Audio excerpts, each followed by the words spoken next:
Good afternoon, good morning, everybody. Welcome to the Master Investor event, which is addressing investing in the age of longevity.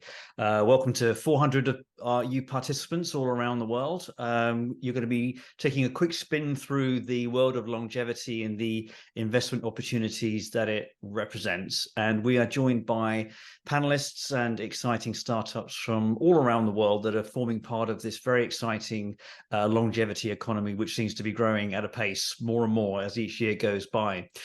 Today, we'll be keeping things very pacey. We haven't got much time. We've got 2 hours, but we've got a very packed program.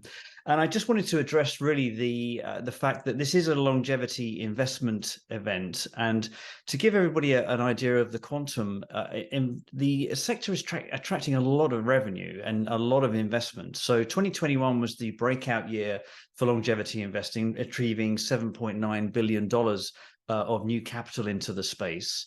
That wasn't much less in 2022. It was 7.2, but that of course was made up with 3 billion associated with Altos Labs. And of course, we're expecting and experiencing now 2023 to be not as good a year. We expect it to hit 1.5 billion. And it's been a tough year for both investors and for those companies that are seeking capital. And we're going to be talking about that today as well. So I run Longevity.Technology, which is a media business that focuses exclusively on longevity, but I also have a team that runs a market intelligence unit, and we split the longevity market into 25 different domains. And this is everything from cellular reprogramming to repurposed drugs, longevity clinics and supplements. But very simply, when we consider today's sessions, we're looking at longevity now and longevity next. So now is basically companies that are attracting capital for business models that are going to hit revenues quickly. And likewise, longevity next is more about the biotech sphere and those investment cycles that are obviously longer to get to market, higher risk, but also much higher reward. And who better to speak to about all of this than one person who's been at the forefront of this industry for a very long time, Greg Bailey, co-founder and chairman of Juvenescence. Greg, how are you? I'm well, thank you, Phil. Good to see you. Oh, good to see you again, Greg. And obviously, when we were talking last week in Miami, a very interesting event out there, you were talking about the difference between the healthcare system and the sick care system. So where do you feel we are today with that? We're in progress. It would be a nice way to say it. I don't think we're there yet. You know, the difference right now is clearly the healthcare system is you come in with a disease or a pathology, and the physician hopefully has a cure, and if not, a treatment. And what would be ideal would be a complete change in the paradigm, which would be that the physician, the healthcare worker works with you, or nutritionist, or fitness person works with you to prevent the disease.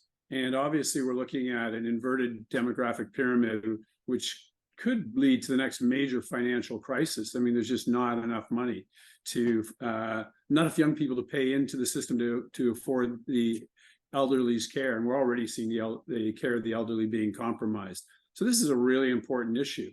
And wouldn't it be fantastic if the people over 65 were in wonderful shape, they could continue to work, they could continue to have a sense of purpose, which we know is very important to their own healthy longevity, and participate in society. So this is a big deal. Happily, pharmaceutical companies, because I know that our team has been speaking to people at GSK and AstraZeneca, and they are appreciating this opportunity to try and get in front of this with preventative medicine. And the first anti-aging drug that's preventative is on the market today and is supposed to do 100 to 150 billion in sales. So we have a model. So you're talking about Ozempic, Wegovy, semaglutides, right? I am. They're not classical anti-aging drugs. You know, they basically lower your weight, which would lower your chance of cardiovascular disease, neurological disease, kidney disease. So they're a big deal. But it's fantastic for, you know, the company I'm involved with I think Richard you're going to speak to later, and David, and that's Juvenescence, because it gives us a working model.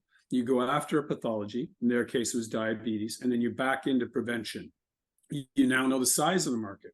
So if one of the drugs works, you're looking at 100 to 150 billion a year, and the market cap goes through the roof.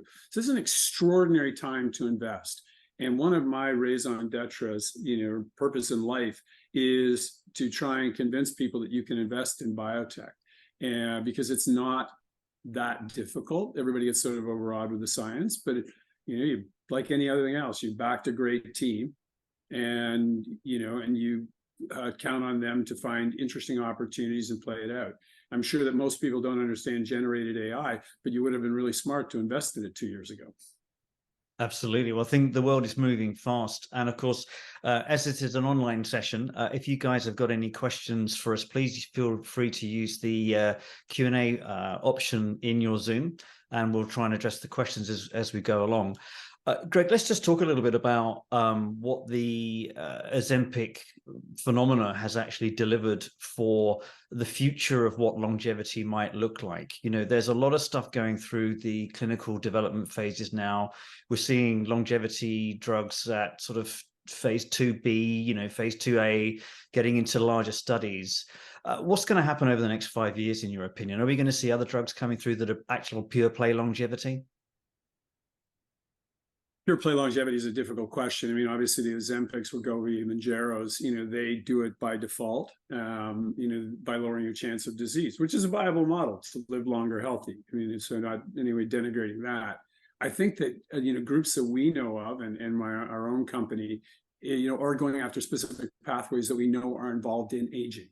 And so in the next 5 years, you'll now see those. The nice thing about that is all of them also generally affect pathology. So we have one that affects a pathway called PI1, and it is deeply involved in fibrosis. So you go after fibrosis, but we know that people who have a downregulated PI1 pathway live 10 years longer than their other, participants in their culture, which we've seen very specifically. So they're coming, and the opportunity is going to be extraordinary. I mean, when you're talking, I think it was Macquarie that said that this is going to be $1 trillion industry by the end of the decade. If it's making $1 trillion a year, you take a PE multiple of 10 or 20, staggering amount of wealth that's going to be created. So this is a sector you can't not invest in. I've done 2 previous transactions that worked out very successfully. And one was called Medivation, the other one was called Biohaven. Had you invested in the seed round or early round, you would have, if you put in 1% of your net worth, you would have, in 12 years of Medivation, you would have tripled your net worth with a 1% investment. With Biohaven, same thing, but the time period was short. Well, actually, it was 2.5. Well, it's 3x. $1.50, 60 cents to $148 in 7 years. Mm-hmm. So when it works, it's extraordinary. So as I said, but the odds, you have to do multiple bets or have a company with a pipeline. Yeah, and let's reflect on what you mentioned earlier about the regulatory side of things, because obviously the classic model for a biotech is to pursue, an orphan disease or something that's got clinical unmet need. Whereas, of course, we've seen Ozempic hit the market, and obviously it is addressing a kind of not a disease per se. I mean, it's there for diabetes, but there is to mitigate diabetes through weight gain, which for a lot of people isn't actually a disease. It's more a reflection of their lifestyle. So do you feel that the industry's fixation on the FDA classifying longevity as or aging as a disease is something that's kind of moved on now, that we don't have to worry about that actually we've got really the background momentum now in the industry to get into preventative medicine? I won't turn around to show you the scars on my back, but I always worry about the regulatory body. At times they can be incredibly random as to the decisions they make. So I always worry about what they're going to do. I think that we are going to see a transition. They're very smart people at the regulatory bodies. And, I think that they know about the demographic time bomb. They know about the economic consequences of that. And they know that if you're a healthy 90-year-old, your burden to society is dramatically different than if you've been sick for 10 years or if you have Alzheimer's disease. Yeah. So, those are the ones, so they get it. So I think to your point, we are in the midst of transition. It'll be interesting to see how long it takes the regulatory bodies to encompass it. So do you feel, let's just talk about how people can participate as investors, Greg, because Sure. obviously you've got angels that are getting in super early. Maybe they're part of an investment club. You've got publicly quoted companies where, of course, they're going via a broker and everything in between. And of course, that's a reflection of the Juvenescence funding cycle and business model as well. So, how would you advise people, let's say if they're an individual investor, not necessarily super high net worth family office person, but somebody who's interested in the space, how would you recommend that they get started? An interesting model that a friend of mine did that I think is viable in this, and they created a little GPLP with some of their friends. And through the limited partnership, they got to a quantum where they could, it was a sort of meaningful number. It can be like $100,000-$200,000. It doesn't have to be like $1 million or $2 million. So I think that's an interesting way if you can sort of put together an investment club. If you're 5 or 10 grand, it's problematic for the company. You had over 300 shareholders, you're a public company even by default. So that's an interesting way to do it. But the key thing, I think most people are so frightened of biotech because, I don't understand the science. I don't understand monoclonal antibodies. But as I said, they could not by any chance explain to me how AI works, generated AI. And yet they have no problem investing there. This is very much like mining. You drill a hole. If there's oil or gold there, your company goes up 15x. If there isn't, you go down. The more holes you drill, and if you got smart people, the greater your chance of success. So there's a great retrospective study that analyzed our sector over 8 years. And they found in a phase 2, which is generally the major inflection point, they found that it was 22 to 54% success rate, depending on sector. 22 for oncology and autoimmune, because they're tricky. The autoimmune, the placebo people do well. The oncology is just tricky, period, because cancer can go into remission. There's all sorts of other elements there. 54% for antibiotics and insulin because it worked in phase 1. It's going to work in phase 2. Yeah. So that one is easy. But I think 1 in 3 is not a crazy number. And it's certainly the model at Meta. It was a model at Medivation. It was a model at Biohaven. You get multiple drugs, try to be right on one. And if you're right on one, you get an extraordinary return that I've already demonstrated. So if you can either pick 10 that you think are great, or pick a company that has 7 or 10 products that are non-correlated, so they're not all based on the same pathway, and a great management team. Can't stress that enough. Mm-hmm. And a number of the parties, when we were first starting out in the anti-aging, were focused on getting the best scientist. And what I focused on, because it's my background with the last 2 companies, is get the best drug developers. Because most of these products come with an extraordinary scientist, but what you need is extraordinary drug developers. And so that is the key. Get great drug developers, have a portfolio pipeline or multiple products, try to be right 1 in 3, and you will deliver 100x.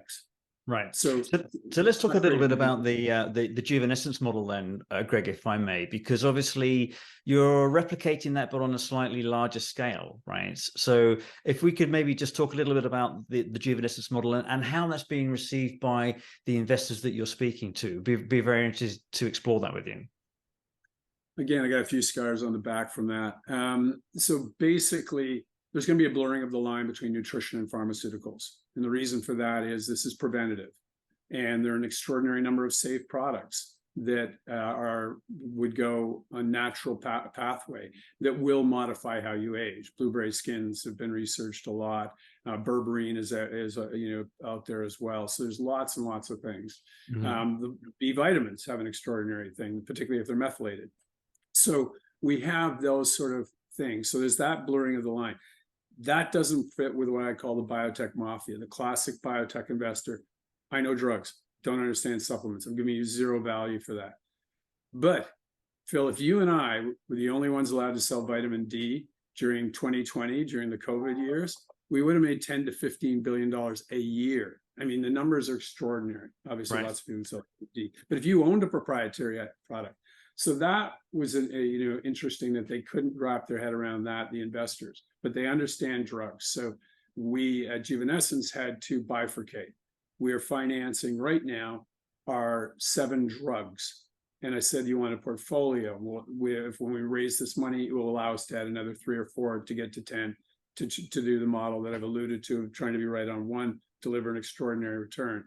We'll finance separately the supplement side of the business right. In the new year. because I do think, as I said with the vitamin D, if you hit it right, extraordinary. Apple vinegar does $1 billion a year. So there are products that are transformational. And if you had a product today that I could look you straight in the eye and say, animals that were on this live 13.6% longer than the animals that weren't on it. They're mammals like us. It's ketone esters. So, and that's on the market. This is a product, that has this. There's an educational cycle, which is tricky for the consumer, but these are viable products that will truly modify your health and should be billion-dollar products. Yeah, I mean, the supplements industry, of course, is built partly on great marketing, right? But likewise, partly on great molecules. And of course, we're seeing some very powerful molecules enter the longevity space. So am I right in understanding then, really, Greg, that you're looking at maybe supplements as perhaps a balance with what you're doing in biotech, and you're going to take that perhaps more seriously as a business line next year? I won't speak to what Richard Marshall, the CEO, will say about Juvenescence, so he will definitely be able to comment on his perspective on that element. But what I would say is, as you said, I mean, the New England Journal of Medicine published an article last summer, and they said of the 15 supplements they tested, 13 were not what they said. They either had a contaminant or they didn't have the right dose. And there's a couple of good ones there, and I have no affiliation with them, but I think that they're very good. What I will say, though, is the way we approached it we have a ketone ester. You can buy it on Amazon in the United States and Canada. You can buy it on a company called The Feed in Europe or the UK, and it will put you into ketosis. And we brought pharmaceutical rigor to that. So I can tell you within 15 to 30 minutes of you taking it, you will be in ketosis. You'll be there for 3 to 6 hours, and not mild ketosis. You can be in full ketosis as long as you take the right dose. So this is a real product that increases the efficiency of your heart, prevents neurological damage, and in the mammal models that have UC Davis, they live longer, 13.6%. So there's that, and the key thing is, because we're a pharmaceutical company, we have to bring pharmaceutical rigor. So we have to run the clinical trials to know that what we say. And if we found we ran a clinical trial and what we thought was inaccurate, we will take the product off the market, because we are all about building credibility that you will be comfortable, and all the other people who are listening in, taking this product for 30 years knowing it's going to deliver. Yeah. And happily, we have biological clocks to validate that they are indeed working. Very interesting. So, I mean, obviously, I looked at the Juvenescence website just before we joined the call today, and of course, you're a classic biotech sharing your pipeline, but you've also got a store on your website. So it's quite an interesting hybrid model that you're running there. So maybe, Greg, I know we're going to be speaking with Richard later today, but what do you see 2024, maybe 2025 happening with Juvenescence? Are we going to see some actual action in the clinic? What can we see happening next year, maybe? We hope to have 3 to 5 products that all of them have an underlying pathology, so we can go conventional regulatory thing. We're not going to be blazing the trail without trying to convince the world. But all of them are preventative. Definitively, if you took them earlier, you would prevent disease, and thereby slow aging. Some of them actually are directly involved in aging. One of them is very unusual in that it has the potential to prevent Alzheimer's disease, or at least I shouldn't say prevent, dramatically lower your incidence from potentially at 85. If you if you have a low element of this, you have 65% of Alzheimer's. If you have a high element of, or 60% at 85, and if you are high in this plasmalogens, you have a 10% chance. That's a heck of a delta, 6x. So.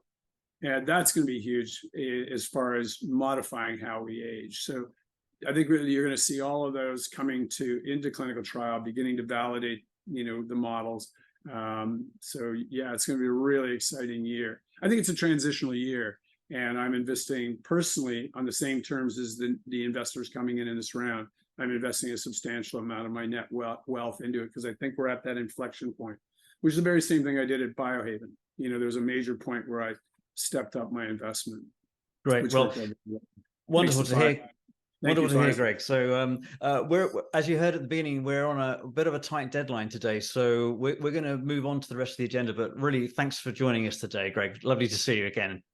Good to see you, Phil. And Okay, great. So we're now going to move into fast-paced startup session that we've got. So we've got three exciting companies that sit within the Longevity Now space, and we're now joined by Nika Pintar from Biome. Hey, Nika. Hi, Phil. Thank you for having me here. Can you see my screen? Yep, we've got you. So I'll jump out and I'll see you in 5 minutes. Perfect. Thank you so much for having me here. It's really a pleasure to be speaking, especially after Greg. So, hello everyone. My name is Nika, and I'm the co-founder and chief at Biome, a longevity biotech startup that is focused on the gut-brain axis as the bidirectional communication channel through which we believe our mind and consciousness emerge. Now, when we look at ourselves, there is the final frontier that we are yet to understand, and that the longevity industry and the advent of AI will help us comprehend, and that is our own biochemistry. When we look at the overall population, there is an environmental crisis already happening within us. More than 40% of the global population are suffering from gut-brain interaction disorders. Now, up until last year, these disorders were called functional gastrointestinal disorders. So science just started understanding the significance of our microbiome on the state of one's mental health. What is more, 2/3 of these people will go on to develop anxiety and depression, and to go on to have healthcare costs related to going to the hospital and taking therapy. Now, one of the main disorders within the spectrum is IBS. 10% of global population is suffering from it, but not only that, but 94% of those people are also suffering from mood disorders. Now, when we look at the pathophysiology of the gut-brain interaction disorders, we see that it's really not just about the gastrointestinal symptoms, but also psychosocial, such as anxiety, depression, social support, the inability to cope, and also neurologic symptoms. So how do we address that? Well, people are already altering their biochemistry. So we are already taking different foods, supplements, as was already mentioned, and also, for example, Adderall or modafinil in order to increase awareness, cognition, etc. However, what we are lacking is a system in order to be able to track the changes on an individual level and see what it is that works for the specific individual in a specific point of time in order to best address the gut-brain axis. That is why at Biome we created an ecosystem that is based on both personalized diagnostics as well as therapeutics. When talking about diagnostics, we developed a system that is easily scalable and can be integrated into anyone's daily routine, taking only 1 minute a day to conduct a scan, based on which we are building the digital mind model, mapping the subjective experience, the emotions, the thoughts of a person, and also then with the help of AI, predicting the effect of different bioactive compounds on the metabolic pathways related to those outcomes. So based on that, we personalize our biological intervention in the form of highly bioavailable liquids that we call H-biotics, that are a blend of different bioactive compounds such as organic acids, polyphenols, biopeptides, enzymes, etc. And we built an end-to-end solution, a platform for producing these biological interventions in-house. They are already on the market because they're placed on the market as food, so there is zero market risk, zero technology risk, zero safety risk, and we have a 30% month-over-month growth in clients without much investment into ads. We are only starting with pro campaigns, and just this month we are announcing a big collaboration with Oura Ring, through which we will further enhance our non-invasive diagnostics model as well. Behind H-biotics and the complete antibio system, the non-invasive diagnostics as well, is rigorous scientific validation. We have preclinical data showing that already 1 dose of our biological intervention can increase the production of short-chain fatty acids up to 120%. And the highest therapeutic potential was a product that is in our R&D pipeline, fermented psilocybin. Besides that, we have a clinical trial in collaboration with the Dutch government experiment in progress on 150 people, looking at the effect on gut microbiome diversity and inflammatory panel from the blood, which are both correlating with longevity. Not only that, but in Q2 next year, we're also starting another clinical trial, again on humans, where we are looking at the effect on the gut-brain axis. We are only beginning. Our scientific strategy is built on building blocks, and I invite you to co-shape the world of biological transhumanism together with us, where we can understand and design our biology. Thank you for the opportunity to present here, and I invite you to join our seed round of funding. We are now in a closing of 2.5 million. Thank you. Wonderful, Nika. Thank you. That was very, very good. And thanks for keeping to time there. Just one question for you. I understand you guys are now moving some of your team out to Silicon Valley, San Francisco area. Is that right?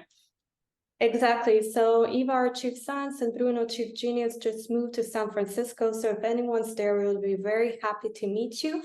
We got accepted into NBC Biolabs, one of the most prestigious life sciences accelerators in the area. Great. Well, you guys are full of energy, and it's a great product. So thanks for joining us again today, Nika. Wonderful. Thank you for the opportunity. A pleasure. Great. So we're going to move on very quickly now to our next presenter. We have Petr Sramek now, who's joining us from Longevity.Tech.Fund. Hello, Petr. Hello, everyone. Over to you. Oh, thank you. So, from the name, you can see that I'm not on the startup side, but actually it's not fully true, because I'm also representing a couple of, or I would say, group or ecosystem companies. But at the moment, I would like to tell you more about the Longevity.Tech.Fund, which is early stage focused longevity fund. We started 4 years ago. We got 44 companies in our portfolio, so we have got quite a journey. And I think that we have a pretty good understanding of the market and trends and everything what's going on at the moment. And what I want to say is that from my perspective, I see that we are at the right moment for any investor, because the market is kind of depressed, but the longevity is really exploding. It's not just an emerging sector. There is an explosion on various fronts. There is a growth of significant scientific evidence, clinical trials, and obviously we see many new companies coming in, and we see less some of these companies like trying to utilize just the trend, but we see more real stuff going on the market. We as a fund, we closed and we fully invested the first fund. Now we are investing from our second fund, which is not fully closed yet. So we'll have a second close by the end of this year. But we are already investing. So we invested in 4 companies, and we want to do another 4 investments until the year end.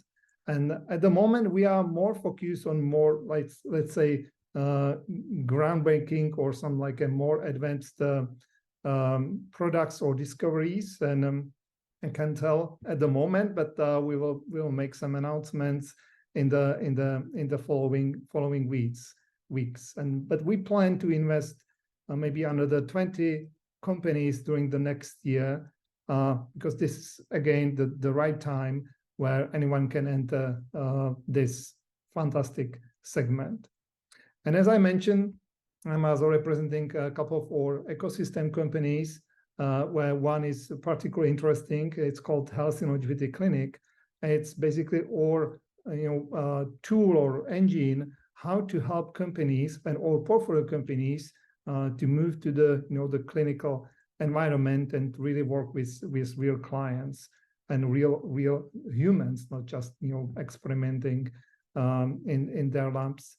So we are helping them with clinical trials, and we are generating a lot of data. We actually working together in research how these things actually work together, right? Because what we see is that everyone is focused on something, the gut microbiome or ketosis or senescent cells, And by the way, I just bought the Juvenescence keto product, so that's a really excellent one. But people need to be focused on the whole and every individual. This is exactly what Healthy Longevity Clinics is focused on.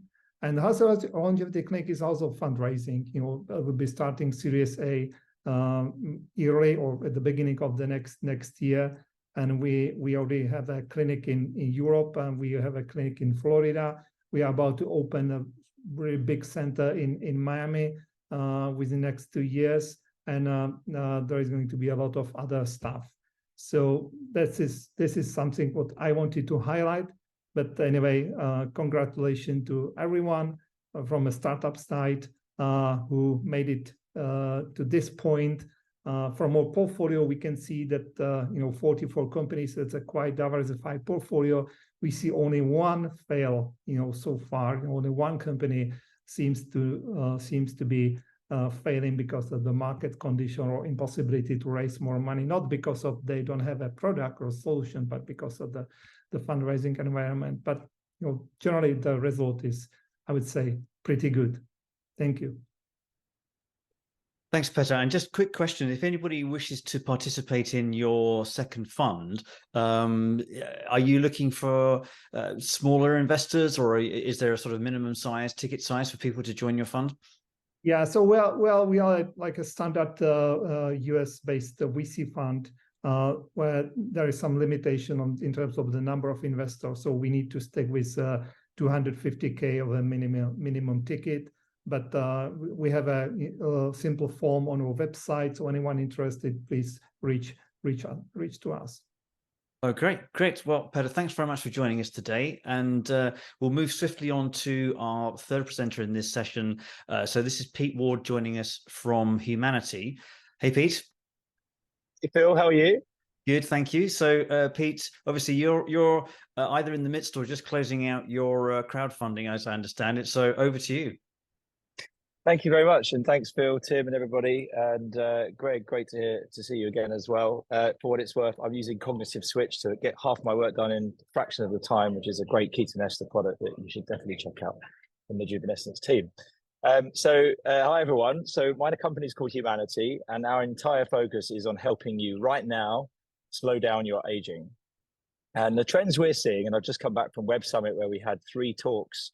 We were asked to talk about 3 different subjects. One was on generative AI and how it's impacting health. But what we're seeing is that AI is obviously becoming powerful, cheap, and available, but it's not what you should be investing in. It's about how you leverage the AI capabilities to meet the needs in health. And the other big trend we're seeing is that health data is becoming cheap and available. And thanks to generative AI, you can actually start to create synthetic data sets, which means we can mimic all the interactions between the data sets. And we've already invested a bit in that for our own models as well. So it's a very exciting space. What our solution does, we're the world's #1 health and longevity app platform that's directly focused initially on consumers. We are monitoring the rate of aging of the people that use the app, using the movement, heart rate, and soon to be blood marker patterns that we can capture from your smartphone, wearables, and Humanity app. And we leverage these powerful capabilities of AI and health data to essentially help you understand what actions are working specifically for you based on what's slowing your aging. And really importantly, we have proven behavior change. So we actually change people's behavior quite significantly, in fact, the moment they sign up, which is, I think, one of the holy grails of any health intervention. And we're now available on B2B as well as B2C platforms. So we're doing an enterprise offering with one of the largest hardware software companies in the world, as well as some of the key health and wellness companies via our APIs. So to give you a sense of how significant that behavior change is, this is just a graph to show you Apple Health data in terms of movement patterns before and after. And there's over a 15% significant and stark and sustained increase in movement once people know how they're aging, no matter whether they're aging older or younger than their chronological age. It seems to really shift people's actions. And it's even more pronounced for those who are over a BMI of 30, which means it's working for those who are less healthy as well. And we've got market-leading metrics. We've got over 170,000 users now. Market-leading retention, 10x the market average. Conversion to premium is around 12%. And essentially, I've never seen anything like this in my previous startups.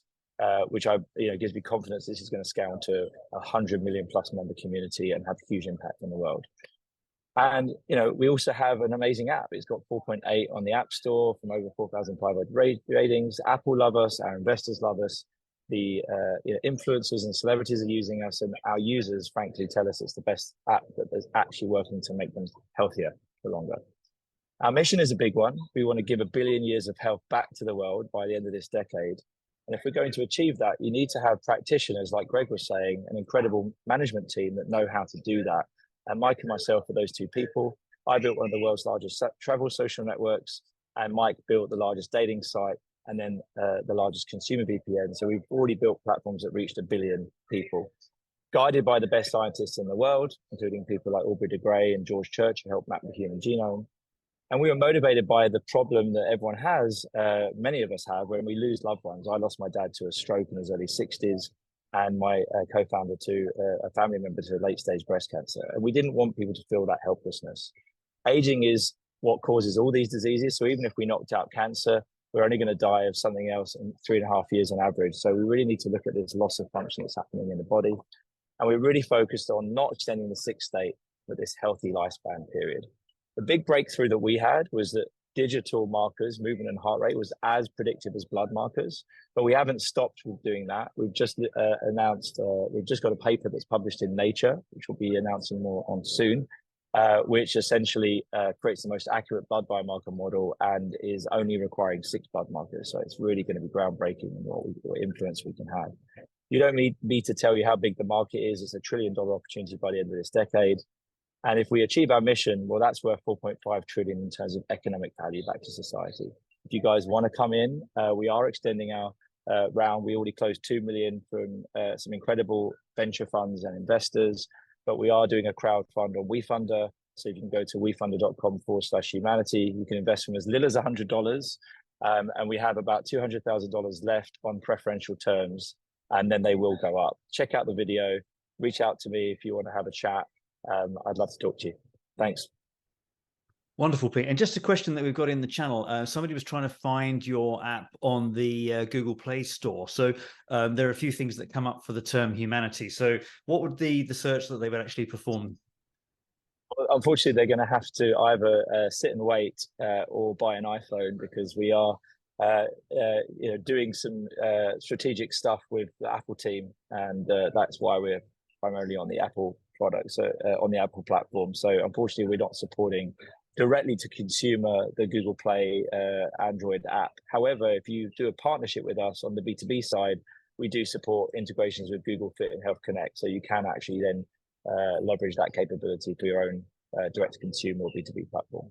Okay, great. Well, Pete, thanks for joining us today, and best of luck with closing out the round. Thank you so much. Thanks, everybody. Wonderful. Thank you. Okay, so everybody, we're going to move into a panel session now, where we're going to be talking to some of the key players in the forefront of the longevity now market, which is, we've got Richard Marshall of Juvenescence, Bill Kapp of Fountain Life, and Jörg Reicher of Maximon. So hopefully everybody's here. Yeah. Hi, guys. How are you doing? Good. Thank you. Very well. Thank you. Good to see you, Phil. Yeah, great to see you all. And we've got 15 minutes to spin through some questions. And I guess the first question I had really was for you, Richard. One that came through the chat, and one related to my first question anyway, which was obviously as a hybrid business that's moving from toggling between biotech and consumer products. The cognitive switch obviously is an interesting play for you. And somebody asked me, can we get it in the UK? So that's question number one. And question number two is, can we expect other similar products coming out of your stable? So on the first question, you can. It's available through the feed. The regulatory governance of supplements in the US and in Europe is slightly different. In Europe, I have to say, as for many things, it's a bit longer. But however, the feed have agreed to provide worldwide distribution. And then are there other things coming through the pipeline? Absolutely. We've got, I think, an opportunity to firstly optimize and improve things that we already have good evidence could be beneficial, and then there are really totally novel things coming out of the pipeline. That's a short answer. Okay, interesting. Well, I'm sure you'll let us know when the time is right. And Bill, just switching over to you, of course, Fountain Life in the States is really a very impressive, getting a lot of traction in terms of media coverage, as well as seem to be hearing Fountain Life everywhere. How's it going? And maybe you could just give everybody a bit of an overview of the business model. Yeah, sure. Well, thank you for having me today. So yes, we're rapidly expanding. I mean, our company is more of a platform company. I mean, our whole reason for existence is to detect asymptomatic disease while you're still in a symptomatic, in an asymptomatic fashion. And so to that extent, we created our first 4 centers, which are data collection. We do, on average, collect 150 gigabytes of data. People are fully quantified, and then we'll be mining that data over time for more insights. But we really believe ultimately that, our highest growth area is actually embedding into the home and embedding into wellness communities. And that's the direction that the company's pivoting toward. We really believe this idea of proactive primary care, where the 4 walls of the doctor's office dematerialize into the 4 walls of your home with an AI guidance is the direction that we'll be moving. And we've had good traction in that regard. We are agnostic when it comes to the technology platforms. We're constantly looking for the latest innovations, and a lot of these that we've heard about today are great potential candidates. And then because we have a very well quantified member set, if you will, in terms of the fact that we have sequential serial data over a number of years that we follow our members over a period of time, we're able to, potentially trial those and then provide data back to the companies. So we've had that happen on 2 occasions now. We're working with a few startup companies that are looking to validate their product across and engage subset of people that are very interested in, the longevity space. Yep. And Bill, how many clinics are you up to now? We have 4 currently. We have another 3 in the pipeline, and then we have a lot of interest that will be extending into the Mideast and into Europe as well. Okay, wonderful to hear. And you're obviously running the fund for Maximon, and you guys have a sort of 5-year rule to your investment. So maybe could you just explain that to us, because I think it's very relevant for the Longevity Now investor.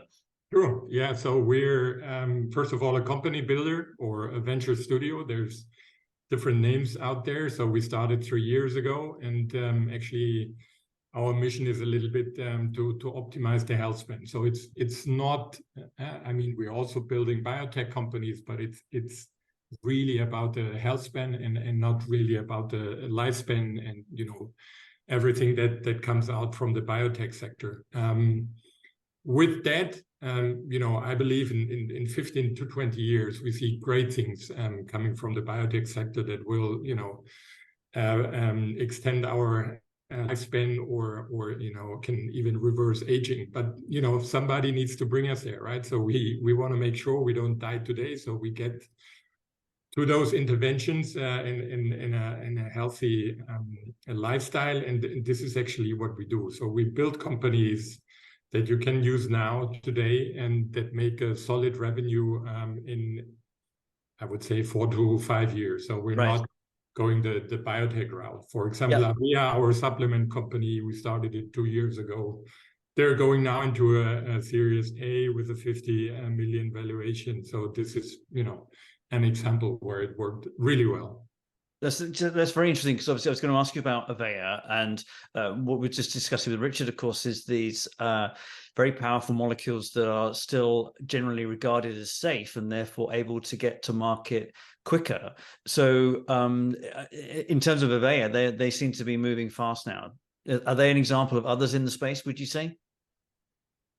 I think there's more and more supplements company are coming up now. The question is always, how scientific are they, and how proven are their products, and how good are the ingredients.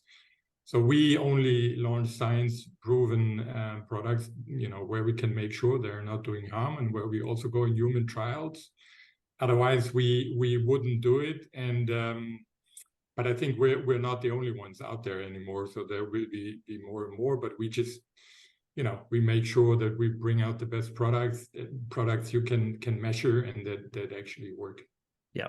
And Richard, you guys, as I understand it, are you still fundraising, or have you closed out your round? But I wanted to ask you, in either case, what's it like out there raising capital at the moment? So we are fundraising, and as Greg explained, we recognize that at the moment, at least, there are kind of three sets of investors. There are honestly people that kind of get the space and they feel the excitement, and they understand that actually the holistic way to achieve what we all want to achieve, i.e. extended health span and lifespan, is not just about a drug or a supplement or an app. It's actually about all of that together. So some people get that. That's one group of investors. Others, as Greg alluded to, the traditional VC type investors, they want something that walks like a drug and quacks like a drug. And then there are people that are genuinely passionate about the supplement field, and they specifically, and an element of that being synthetic biology and the potential to sort of scale up, novel interventions via that mechanism. So we talk to all three sets of investors. I don't have to tell anybody probably on this call how difficult an environment it is to raise money. We've got quite a big pipeline to deliver, as Greg alluded to, and we've sort of in an unusual position where we've got multiple drugs all entering clinical development in quite a short space of time. So we've got that big inflection in sort of financial need, but it's based on the fact that the pipeline has continued to be successful. So we've got a big war chest. So we're just making sure we've got the biggest war chest possible to move everything forward. And we hope to close out. It might just be the end of this year, maybe early next, but it's going well. And I think over the course of the last few weeks and months, as we've been talking to people, I personally have seen already a kind of thawing of sentiment, if that's the way to put it, even in that sort of relatively short time frame. So hopefully, good things to come for the industry in 2024. Yeah, it's definitely picking up out there. And Bill, you're doing a Series B at this stage, am I right? That's correct. And how's that going? I'm interested to understand what type of investors you would be approaching. Are you looking at traditional clinical investors or real estate investors or even luxury tourism investors? Who's interested in you? Yeah, I would say yes to all of that. All of them, right? Yeah, no, I think ultimately most of our investors have actually be passionate about the mission, what we're using. We do have some venture capital, but I would say the vast majority of ours are individuals, family offices, things of this nature. It's actually, we have a lot of investment with family offices, and it has to do, I think, number one, what we offer is something for the patriarch of the family. So, an ability to detect disease and optimize their health is a primary focus point. But we are in the middle of the B. It has been a little bit slower, but we've had really good success. We just launched the B round about 4 weeks ago. We're about halfway closed. Great. And just to talk through the business model, because it's quite interesting, isn't it? You're looking at co-locating in country clubs and golf clubs and places like that, as I understand it. Correct. And so what we're in the process of doing is we partner with real estate developers. The wellness real estate sector is probably the hottest sector currently right now in the real estate world. They can command about a 25 to 30% premium for wellness real estate. The last estimate, it's about a $500 billion industry right now. It's grown threefold in the last year or two. And so this idea of embedding wellness into your home. So we actually partner with developers that actually pay for the build out of the entire center. And then they guarantee the membership through the homeowner's fees.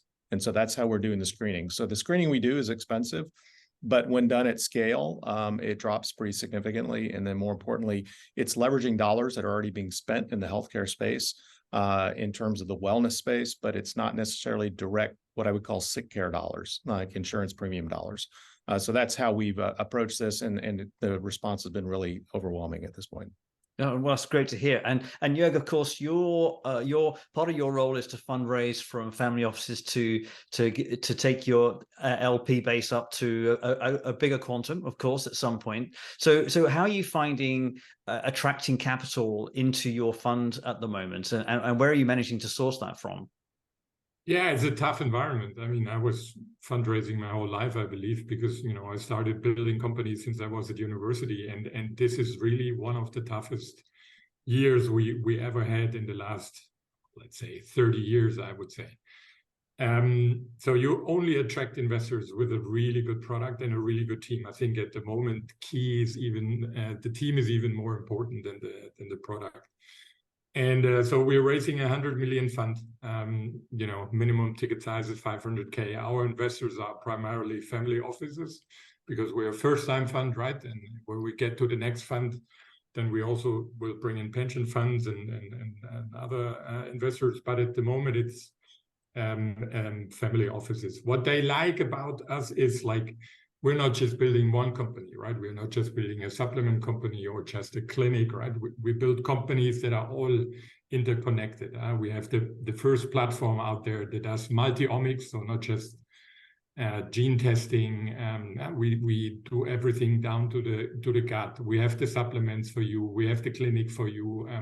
So we're building that ecosystem that makes sure you get the best hyper-personalized prevention that's out there, because it's too complex and it's not just one solution. It's a mix of solutions you have to do to get to stay healthy. Yeah, and are the rumors true that really the money that's actually moving is in the Middle East at the moment? Yeah, a lot of money is in the Middle East. I mean, that's for sure. But we see, but I can only speak for Maxima now. But we see US opening up again. You know, there's more IPOs coming. That's always a good sign that money starts flowing again. But we also now see good traction in Asia and Singapore, for example.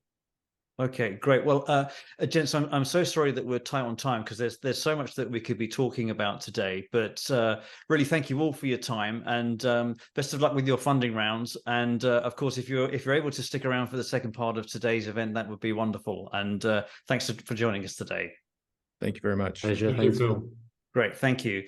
Okay, everyone, so we're going to take a bio break, an opportunity to recharge our glasses or our mugs, and we'll see you back in 8 minutes' time. So we'll be back at the top of the hour, so that's 8 minutes, and we'll see you shortly. Thanks, everyone. Bye.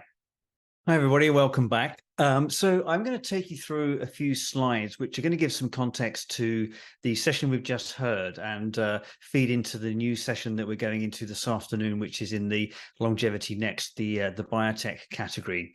And in terms of where the market currently is, there's a lot of hype in the space at the moment, as I'm sure you're aware.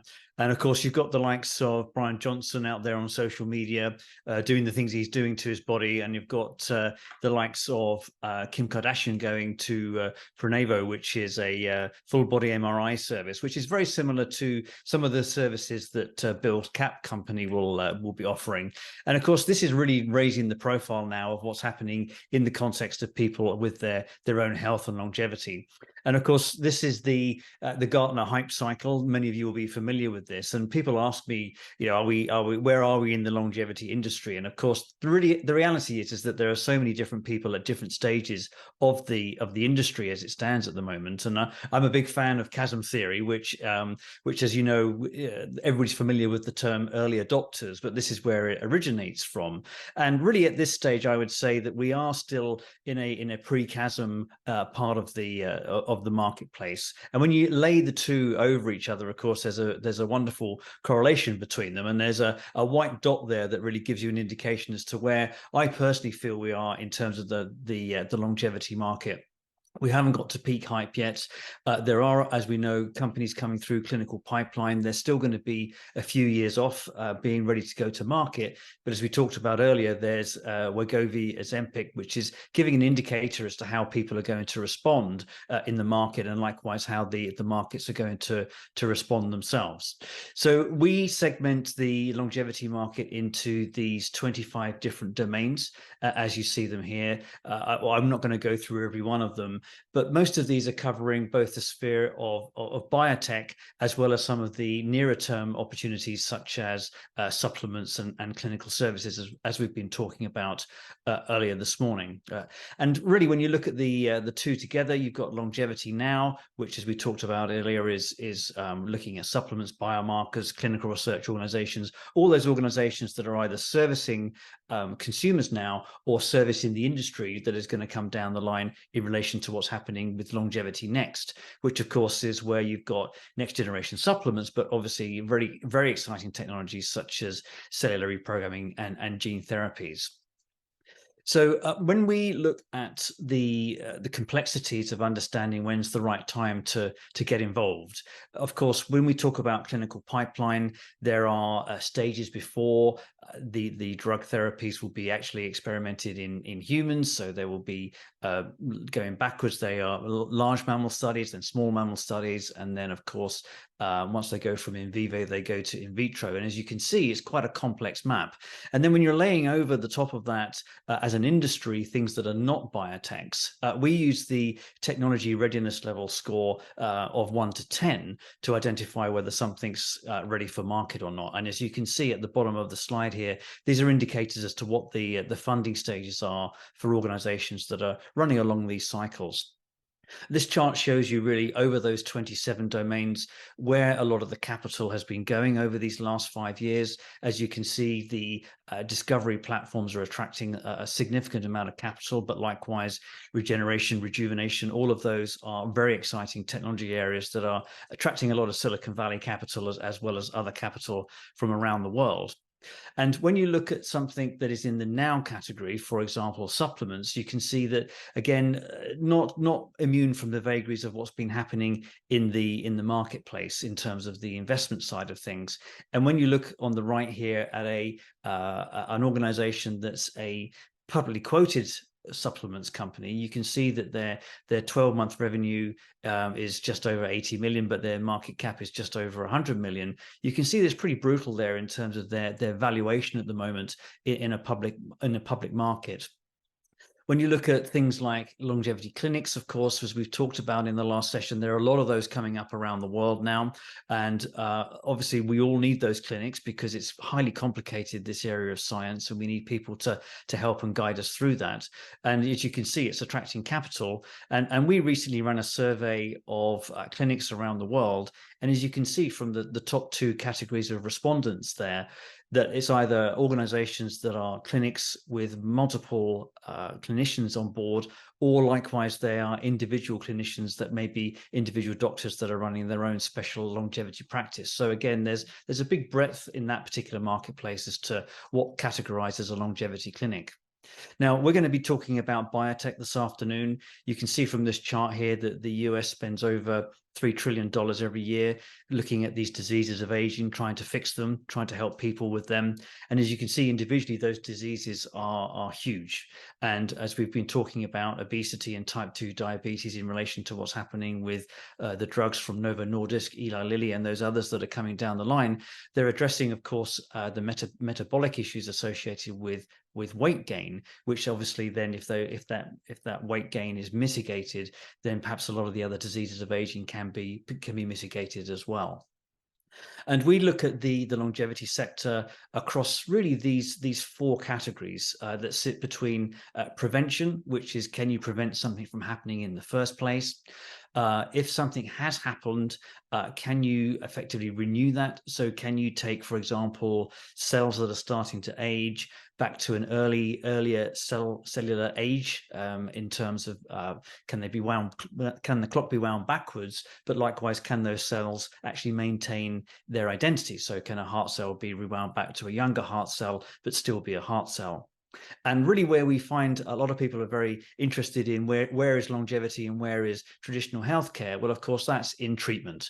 There is a lot of treatment going on out there. That's, of course, because we're as Greg was talking about earlier, we're in a sick care environment where, of course, there are some highly innovative treatments available. But of course, really, that's the treatment of last resort. We want to be in a position where the number of hospitals and the number of patients actually diminish over time, and the healthcare sector moves over into being a preventative sector. And that's really where diagnostics is going to be so important. You can see that line of diagnostics goes right across all of these categories so that we understand what's happening, what's working. And that's a really key element of the whole of the healthcare sector, but specifically in the longevity sector, because we're trying to control biological age. This is an example of a company. This is a company called Cyclarity. They're based in Silicon Valley, but very interestingly, they're doing their phase 1 clinical trials in the UK because they found the UK was going to be a better place for them to do business. And I won't read out every line, but you can see between the current approach, which is obviously prescription medication, even bypass surgery, that's kind of the old world. Whereas actually, if you look at the longevity approach, it's of course working on your diet, sleep, and exercise, using diagnostics to make sure that you're keeping track of your biomarkers. So maybe in your 30s, you're starting to get indicators that you're going to get heart disease later, so you can fix that much earlier before it becomes a problem. And in the case of Cyclarity, what they're looking to do is they're looking to remove arterial plaque way before it becomes an issue for somebody, which of course is a great thing for the biggest killer in the world, which is cardiovascular disease. So we're in this position now where the old world and the new world are meeting, and I'm not saying that there's resistance in that, but there is a new way of thinking associated with a lot of this. So the traditional training and infrastructure of the healthcare sector is now looking at what's happening in the private space. And as we talked about with Bill earlier, there are private clinics starting to happen all over the place, mainly in the USA, but they are literally happening all over the world now. There's this new category of clinical thinking, and this is to mitigate those diseases before they actually happen. And of course, we've talked a lot about Wegovy and Ozempic. The interesting thing about this, of course, it is a drug from Novo Nordisk. It is there to mitigate weight gain, to then obviously be in a position where type 2 diabetes doesn't happen. We've seen the headlines recently that it's actually also cardioprotective, which is probably a result of the weight loss. But I also know that there are mouse studies that are looking at it being from a neuroprotective perspective, also being one of those big diseases of aging. So potentially it's got three. And speaking with a key opinion leader in the space, as I was at an event a few weeks back, they are actually now working with non-obese mice. They are giving them Ozempic, and they are actually living longer. So we are on the cusp of some new thinking, and this is quite a bridgehead into the marketplace. You know, you've seen the headlines. What's happening in the FT, as you can imagine, is happening everywhere else. Novo Nordisk has become one of the biggest companies in the world. It's overtaken the GDP in terms of its market cap of its host country, Denmark. And if you can imagine what that would be for one drug, then obviously there's going to be more coming into the obesity space. But you can imagine what happens when this moves into longevity. It's going to be a very, very different type of vocabulary.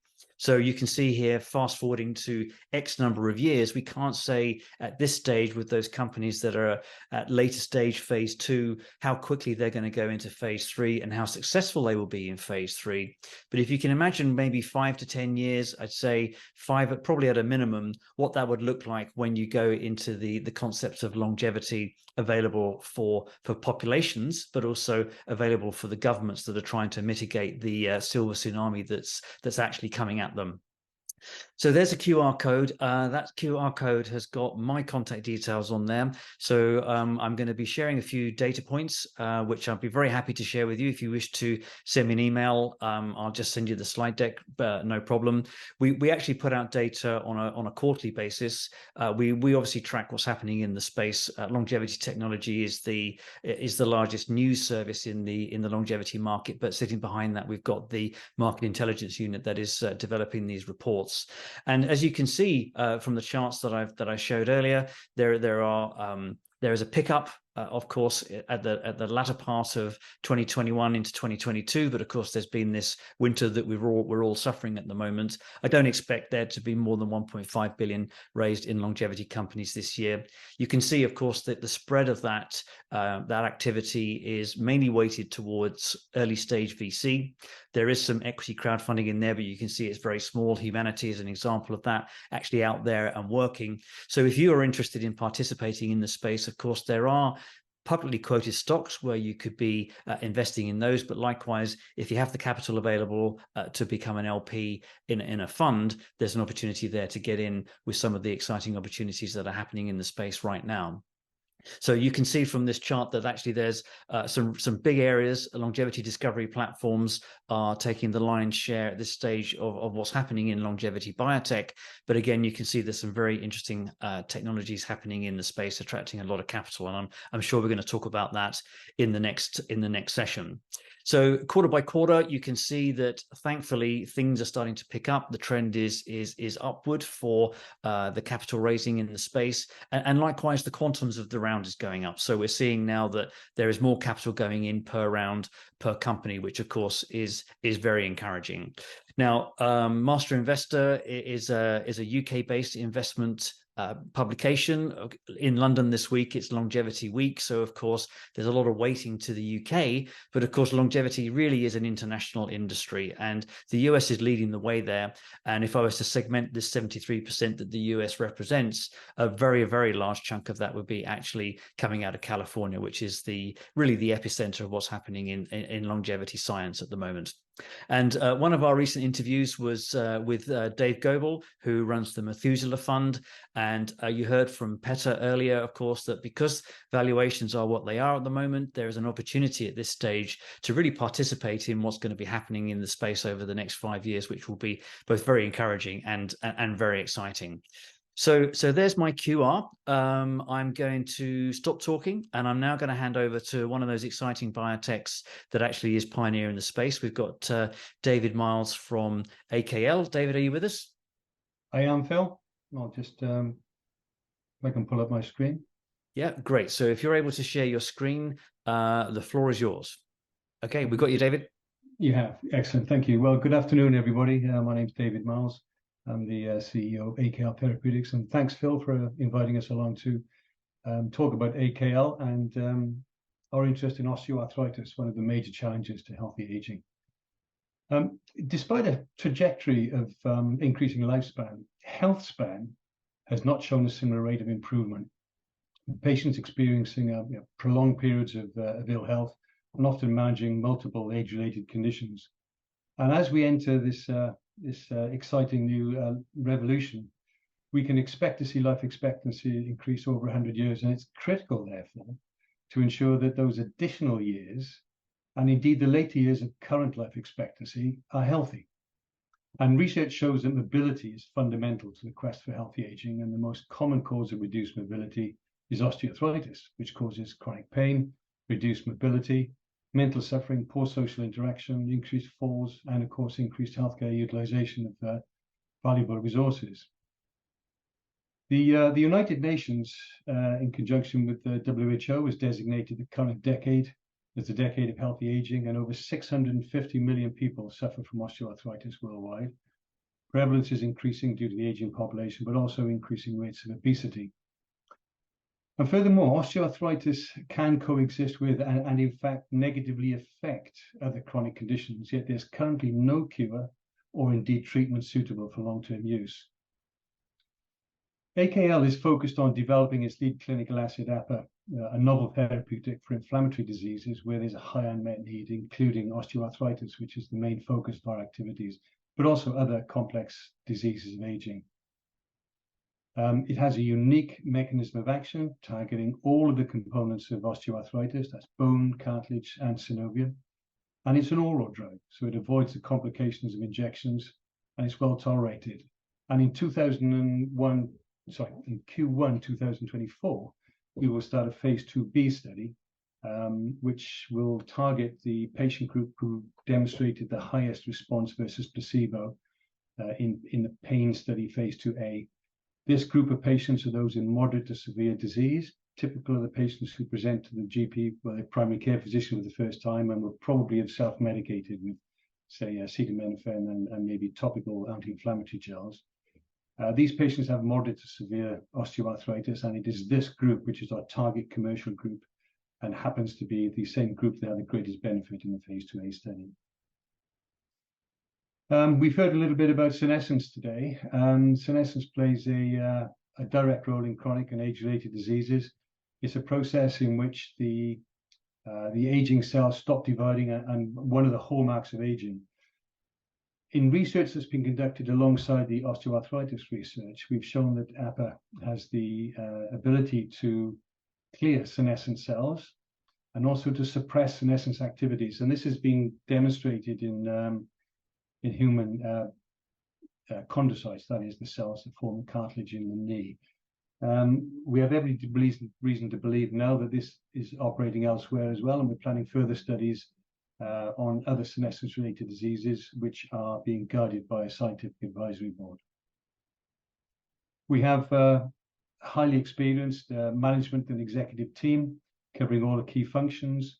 And we have an advisory board, which advises us particularly on corporate strategy and M&A strategy, as well as clinical manufacturing and preclinical. And this whole team is also supported by a scientific advisory board, including some of the global opinion leaders within the sphere of osteoarthritis. We've been fortunate enough to gain a number of external validations along the way. The phase 1 study was sponsored by Liverpool University Clinical Trials Unit. Phase 2A was conducted under a risk share agreement with MBCD, the premier organization in osteoarthritis research. They conducted the phase 2A, and in fact are also investing in the phase 2B study. In 2018, we were awarded an innovation award describing APRA as a game-changing treatment for OA.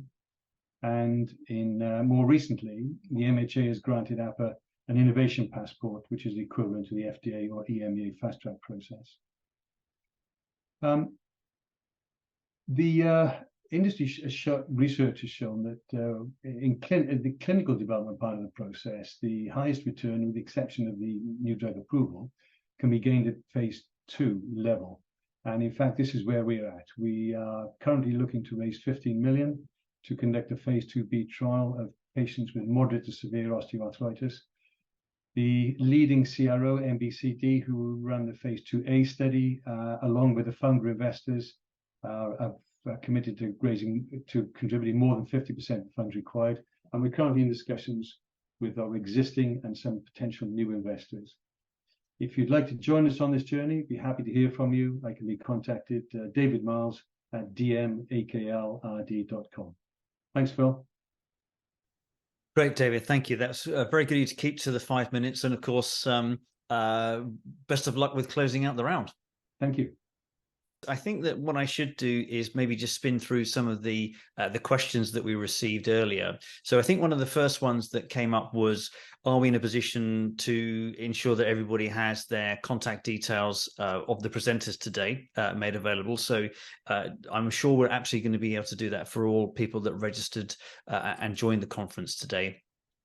And we talked about, obviously, the fact that the cognitive switch product from Juvenescence is available to buy in the UK. Quite an interesting challenge, of course, as David identified there, that bringing these products and services to market is quite challenging. You know, maybe you need to choose one market first because the labels are going to be different in different countries. And if you're a company coming to the European market, you will have different labels for each country within Europe. You won't have a pan-European labeling part to your sort of rollout strategy. So this segue now that we're seeing between biotech companies that are doing obviously clinical pipeline development and these strong molecules that are entering into the supplement space is a very interesting one.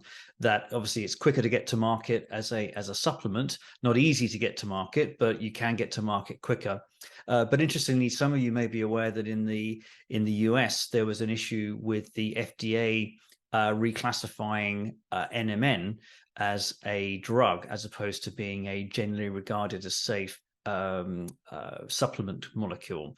So there are some risks out there for investors, but likewise the rewards are high. We heard earlier that Avea from Maximon's stable has done very well. I saw that those guys are already now moving into China, which is very impressive, because getting into the Chinese market is a really big challenge. And really, as we're all experiencing in the space, there is a chill over the funding landscape. As you saw from the data that I showed you earlier there, the market is picking up, thankfully, and we do expect to see there's going to be a pickup overall in investment next year. But it's going to take some time to get back to the levels of 2021 and 2022.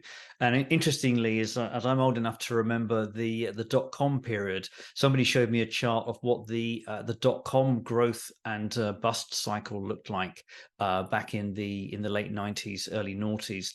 And actually, more or less, it's the same graph shape in the biotech space. So there has been really quite a revolution in the way that people are going about their their fundraisers, a lot of loan notes coming out, which are good from a perspective of investors trying to get involved earlier with companies. And of course, there's a lot of valuation loss for companies. So companies are doing down rounds out there, which means that for investors looking to pick up clinical assets and bring them into their investment strategy, now is the time to do that, which reflects the slide I was talking about earlier with Dave Goebel and what Petr was saying earlier today. So we do find really that at the moment the industry is on the cusp of some very exciting breakthroughs. I do feel that personally, I think one of the biggest things that we're going to experience now, as we see with the likes of Brian Johnson out in the marketplace, is that people in the population are now going to become much more aware that aging is plastic, that you can have a biological age which is going to be vastly different from your chronological age.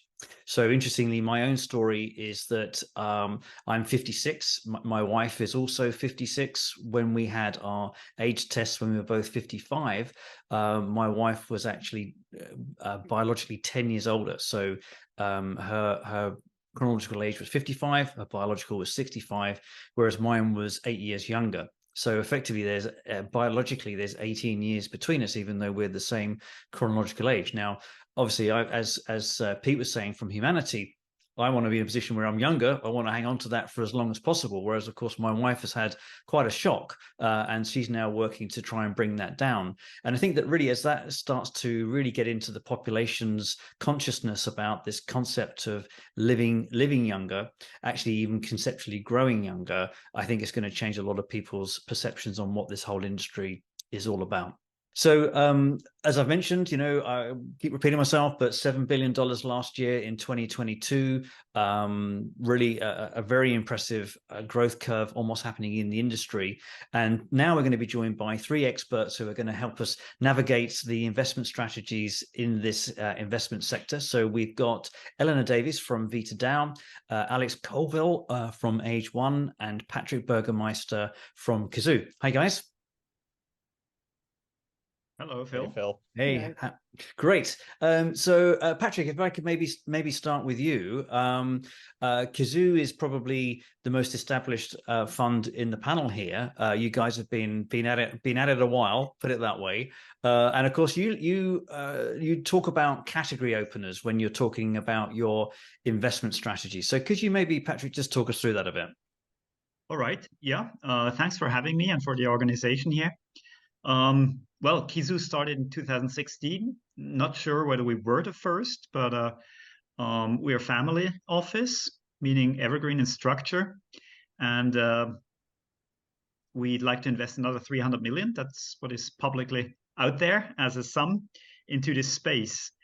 Under category openers, we somehow understand the opposite of incremental innovation, which is also quite a profitable business model, as we can see from the conventional drug companies, biotech and pharma. However, we demand that a company shoots higher. I have to admit, I adopted a term, it's not my own, from Matt Kabeline from the University of Seattle. He called it controlled moonshots. So yes, high risk, but still we look deep into the science and we want to see a good team driving it forward. But we're always in the upper right-hand corner. If you have this risk and reward chart that a lot of consultants use, this is really our goal. And some examples of those, Patrick? I mean, maybe just talk us through them. Right. Thank you for mentioning Cyclarity already earlier on. That was great. So I have to pick another one. Yeah. Elastrin is maybe another good example, I think, because we'd like to see one of the aging processes, using the plural here, reversed. To many people, this still sounds that, oh, this must be much more difficult than delaying something, right? But I think it also has huge advantages if you have an approach like removing calcium. That's what Elastrin Therapeutic does in a targeted way from diseased vessels. There's an antibody involved that recognizes only damaged vessels there. Then the readouts that you choose later on in the clinical trial also should appear much more quicker. As a contrast, maybe if you develop another hypertension drug, there are already like 50 or 60 out there, and then you try to prove that this one is better, of course you have to enroll 3,000, 4,000 patients in a phase 3. However, if you remove calcium plaques, for example, or have another endpoint, and you show reversal of something, you save a lot of money. Yeah, absolutely. As we've seen, the governments are starting to sit up and take attention of all of this activity that's going on in the space. So maybe, Eleanor, if we move over to you, of course, VitaDAO is a wonderful new way of people interacting as well as investing in the space. Quite a complex model for those that don't understand DAOs and crypto and so on. So maybe could you just explain how the organization works? Sure, thank you, Phil. And so VitaDAO, what we are so we're basically a different type of legal setup, and it's quite experimental in that way. But basically, instead of the traditional corporate top-down hierarchy, we are a community-led cooperative. We're also a not-for-profit. And basically, the goal of VitaDAO, its 10,000 member strong community, is to fund and build novel moonshot aging research, translational aging research from the lab, and spin it out via the support of the VitaDAO community. And so what that looks like is that, so the crypto element is that there's a type of community voting part to it. There's also the leveraging the wisdom of the crowds, in that we are able to benefit from the collective intelligence of the community, of whom we have VCs, we have biotech operators, we have researchers, PhDs, in order to enhance the quality of our decision making, and essentially also provide alternative sources of funding via DeFi, decentralized finance, in order to basically give more shots on goal to bringing these types of novel research into the market. Okay, great. Well, I'm sure we'll dig into it in more detail, because, of course, it is quite a complex model to get your head around until you really are embedded in it. But let's swing over to you, Alex. Of course, you're a newly minted fund, based on some activity that has gone from your co-founder Laura Deming in the past, her activities in the space. Just interested to know, Alex, how did you get on raising your fund? You've come out of the gates with capital at a time when it's hard to attract capital. So what's behind your secret? Yeah, great question, Phil. And I think for those the audience who aren't familiar, I could maybe give a little bit of background as to the Longevity Fund. So in essence, Laura and I co-founded Age One, which is the next fund in the series from the Longevity Fund, which Laura herself formed back in 2011. So it's kind of the first fund focused on the theme of longevity. Laura really set out to prove that not only was it possible to invest in the space, but also possible to make money in the space. And she did that very successfully. She's not loud about her accomplishments, but she was able to return the fund several times over within 6.5 years from, in essence, starting investing out of that fund. She's experienced 5 IPOs so far with this theme of investing into longevity. I think that's a cool fact that not a lot of people realize, is that it's like actually proven out that you can make top decile returns investing into the longevity field on, a very reasonable venture timeline of this kind of like 6 to 8 year time horizon. Yeah. So I think that part is pretty cool. But in essence, Age One, the new vehicle, we launched publicly about a month and a half ago now with a $35 million initial closing. And yeah, that process in essence looked like building off of a lot of Laura's traditional investing base, as well as kind of roping in a new institution and a couple other family offices. Yeah, I actually make a very good point there, of course, that from an investor perspective, the exit opportunity comes at that crucial IPO stage. So you're not necessarily having to wait for post phase 3 trial results and readouts to be able to then go to market to then exit. So yeah, I mean, that's a very interesting point. And just swinging that over to you, Patrick. I mean, have you had any exits in Kazoo, or are you looking at a status where you're in for the long run with these very early breakthrough technologies? No exits so far. Well, there was one company, HX, that you all know, but wouldn't mention that necessarily. However, we're also not under pressure, being an evergreen. There's even sometimes the thinking that early exits may be profitable, but not serving the longevity field much. For example, if you take the phase 1B, phase 2A exits of a large acquirer, there's no guarantee that the new owner of the project will then also be driven by the longevity potential. You always have to choose an accepted indication, obviously. And this may be the only thing that remains afterwards. Of course, we have to show success cases. We have to show that you can make money in this field. However, I personally would be disappointed if I had an exit and then all that comes out of it would be a new eye drug, and the whole longevity potential that would also be there in different indications or maybe also off-label use. You mentioned Ozempic earlier, would be lost. That would be half satisfying, I think. No, that's very interesting. And I guess that thinking about all of the panel, effectively, you guys are all getting in at kind of pre-seed to seed stage. Would that be fair? Yes.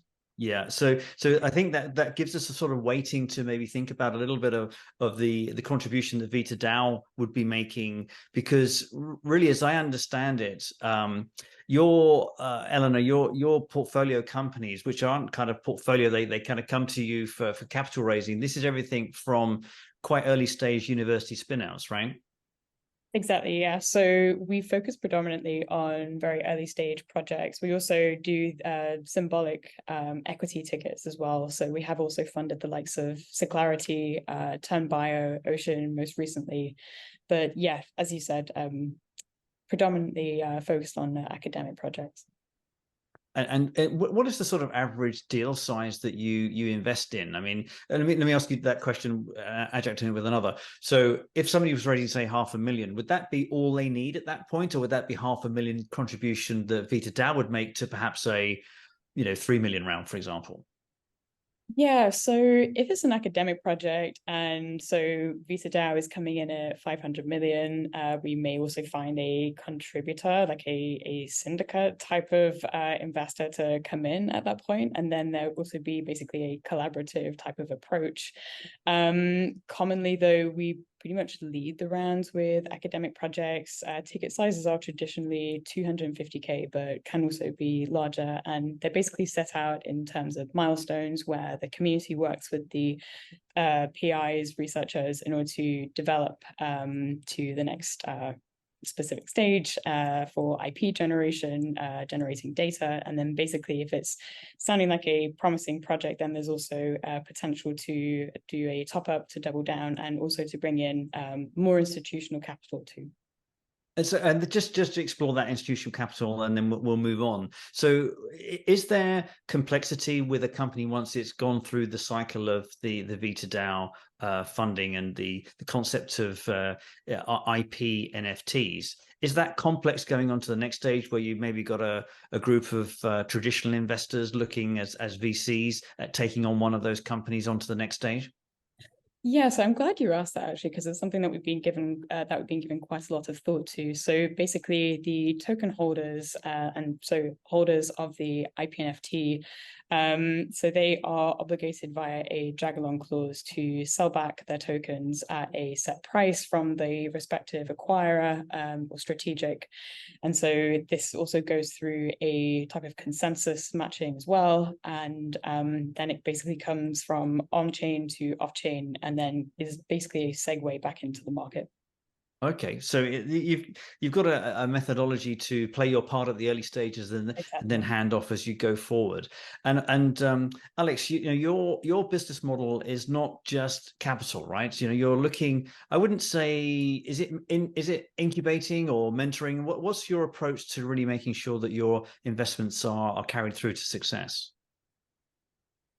Yeah, I think it's some mix of all of those in a weird way. But we really focus on just finding what we think are just the world's highest potential talent, whether they be from the aging space or not from the aging space. Work with them over a period. Sometimes it takes 1 to 3 years before they get to that point where they're ready to incorporate start, in essence, a project in the aging space that has the potential to be a venture scale company. And kind of however we encounter talent, we work with that talent. So we have a venture fellow program. We have an EIR program. It's all asynchronous depending on when people come. And then we also just invest in founders who are building kind of a founder-led biotech in the longevity space. So kind of all of the above in terms of the model, some weird mix of incubation. We've also are just starting our first venture creation right now, which is like, I think it's going to be a one-off for us, but it's something that gets me super, super excited. So we're just doing it anyways. Yeah, so a little bit of a lot of different things, but very focused on just like world's top talent and bringing them into the aging field. Yeah, great. And just asking a question to everybody on the panel, how do you feel about, leaning into the beginning of next year, 2024? Obviously, we want things to pick up, and of course, effectively, there's a point where you guys need to hand off, right? You need new capital to come in. You need scaling money to take those companies through to the next stages. I'm not asking you to call it because it's very hard to, but how do you feel about next year? Are you feeling any positive vibes? Who goes first? I think you have, Patrick. All right. Well, I presume I'm the oldest in the group here, and I've experienced quite some cycles. I was a biotech analyst at a Swiss bank a while back. It always comes unexpectedly, the turn. And for both a hype cycle, but also a trough in the market, people always assume it will continue like that. The nice weather will continue, but now you also find people in the market who say, 2024 will also be very tough and don't expect any sudden surprises. I think 24 will start nicely. We'll look at JP Morgan, of course, big biotech conference. But I already heard some positive news from the US first and some fund managers. And I mean, maybe one fact that is quite strong and based in reality, the closed-end funds, and this is the majority of all investors, right? They have to come back. They have an obligation to invest their money or place their bets within 5 years, and they can't wait another 18 months. And that's how long this ice age, as some people have called it, already lasts. So, Eleanor, what do you think? So it's interesting because VisaDAO is basically a combination of crypto builders and also longevity biotech. And so you're kind of dealing with two different animals here. So as far as the longevity biotech side is concerned, I'm very excited about how much the community's upscaled in this time, and also just the quality of outreach and opportunities that are also coming up too. As far as the crypto side is concerned, I'm also getting the impression that it's being taken a lot more seriously. The actual value of token voting and also non-traditional access to capital is becoming more kind of accepted.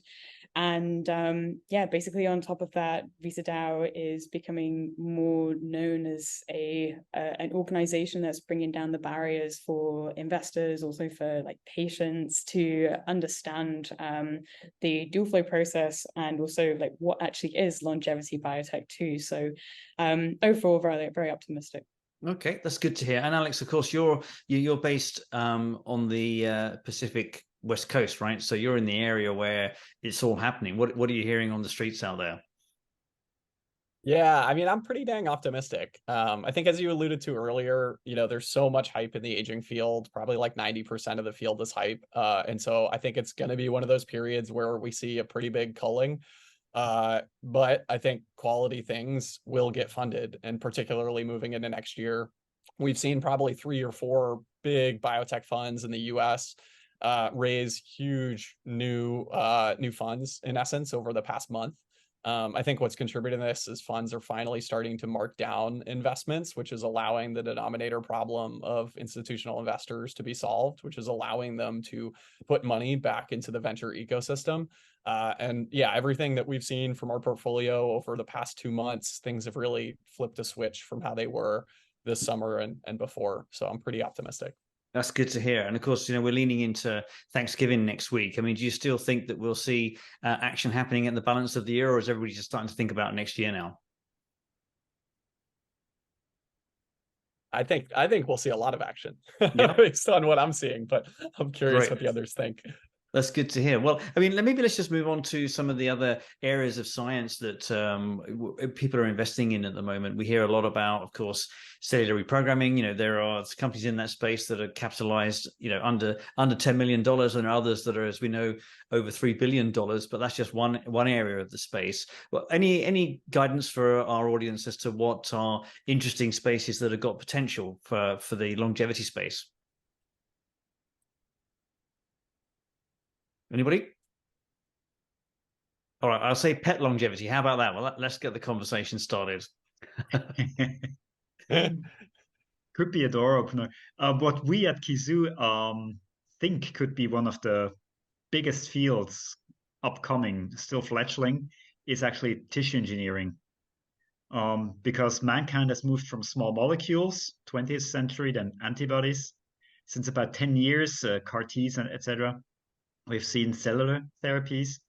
The logical next step, also in terms of size, literally, would be tissue engineering. And this would maybe make a much larger impact on health span than any of the previous ones, because small molecules are bound to target one single molecule or maybe a couple of off targets, etc.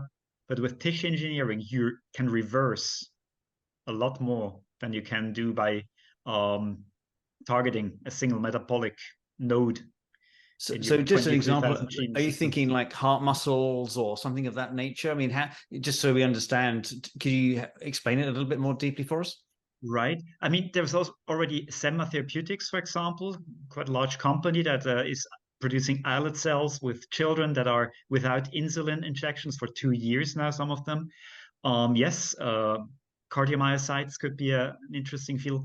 Liver cells, hepatocytes, could also maybe be one of the first that could be used, implanted, not only used as a screening tool for pharma companies. That's what most hepatocyte and tissue engineering companies do currently. They cater to pharma for their drug discovery engines.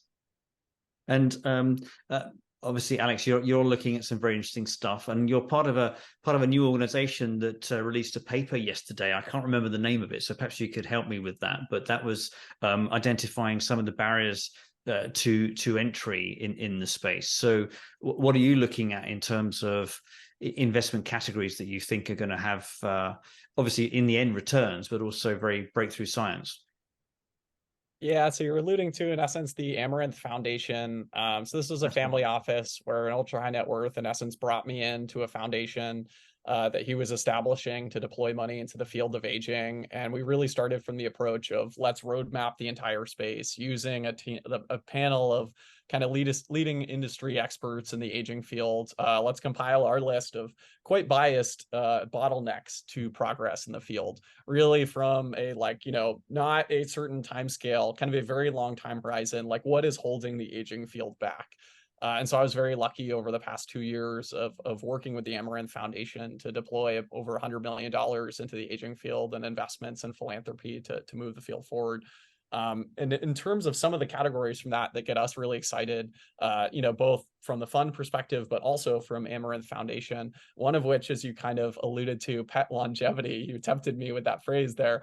I think this kind of fits in the category of like needing kind of more ambition on a regulatory side. The fact that we have not had an aging drug approved in humans, in my opinion, is a big shame. And it really reflects not a lack of science, but a lack of ambition and pragmatism in the space. And that's something that I'm super, super excited that over the next decade, I'm confident we will see a change in. We're seeing it right now with our portfolio company called Loyal, which is working on pet longevity, so increasing the lifespan, healthy lifespan of dogs. They have made tremendous progress in terms of getting the FDA on board with this being an option. They got, in essence, a protocol concurrence from them back in March. Really, really excited to see, in essence, what's going to play out with Loyal over the next couple of years in terms of getting the first pet longevity drug approved. And then kind of on the other end of the extreme, so that on that end of extreme, kind of this like low-hanging fruit, but really ambitious on a regulatory perspective. On the other end of the extreme, we're super interested in kind of similar to what Patrick was saying, tissue engineering, very interested in kind of these next generation, second gen aging plays, gene therapy, tissue engineering, organ replacement through xenotransplantation, cell therapy, reprogramming, and kind of the ability of these to give us much bigger effect sizes. However, going to have to be a lot less extreme on the regulatory side, go through established regulatory paths with more of these newer modalities. And one of the examples I'll say there is that there was data that was published about 3 weeks ago now from a company, eGenesis, that was spun out of George Church's lab, where they were able to grow, in essence, take pig organs, a pig heart, make over 50 genetic edits to it, implant it in a non-human primate, and keep a primate alive for over 2 years using this pig heart. And they'll, in the next couple of years, be bringing that into humans. An absolutely mind-blowing technology where it's like one of those moments where the future is going to be very weird. Yeah, and of course, I guess what you're both referring to there in relation to organ maintenance or replacement, of course, is the concept of keeping the using Aubrey de Grey's analogy, keeping the car on the road, but replacing the parts, but the car still continues to go, i.e. the concept of longevity, escape velocity, or maybe even immortality. And I did speak with Eric Verdin last week, who was quite strong in his opinions about other people in the space that are perhaps making the investment category a little less serious, shall we say, by talking at these levels about immortality and living forever. Do you find that with the people that you're speaking to, any on the panel, that people kind of get past that quite quickly and know that this is genuine science, or do you feel that there are some risks associated with people not taking it seriously still?